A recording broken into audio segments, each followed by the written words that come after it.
10 milliards d'euros pour l'ouverture des Jeux Olympiques 2024, selon les chiffres officiels. Donc tu rajoutes 2 fois plus si tu veux te rapprocher du vrai. La cérémonie a 260-300 millions d'euros. Attends, quand c'était Pékin, c'était 100 millions. Et ils t'ont fait une cérémonie plus travaillée, plus élaborée. Pour 2 à 3 fois moins d'oseille, Pékin avait réussi à te faire une cérémonie plus carrée, plus créative que la blague des JO 2024. Jeux Olympiques Paris financés avec l'argent public. Et personne ne monte au créneau. Les retombées et les élans de ces jeux vont-ils profiter aux Français? C'est comme la vignette automobile instituée en 1956 par Guy Mollet pour soi-disant financer les retraites, mais supprimée en 2001. De 1956 à 2001, les gens payent pour la retraite, payent les cotisations salariales, payent les impôts. Mais la retraite, c'est comment? Un tour de passe-passe. Tout comme les autoroutes.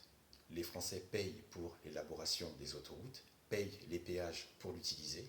Tout cet argent récolté ne revient pas dans la poche des Français, alors que ce sont eux qui l'ont financé. Belle sodomie et extorsion légalisée. Pour te dire ensuite, c'est la fin de l'abondance, les caisses sont vides, tu vas devoir bosser 2 à 3 ans de plus pour ta retraite. Prochainement, 3, 4, 5 de plus sans doute. Et les plus gros mensonges de tous ces médias européens qui ont osé dire que c'était la meilleure cérémonie d'ouverture des Jeux Olympiques de tous les temps. Quand tu regardes celle de Pékin passée et tu compares à celle de Paris 2024, il y a une question qui va te venir à l'esprit, c'est Paris. Où est passé l'argent? Je ne vais même pas parler de la performance d'Ariel Dombal. Tu l'as vu, le danseur qui a fait un grand écart aérien et qui s'est planté? Professionnel. Il s'est rattrapé et s'est passé plus ou moins crème.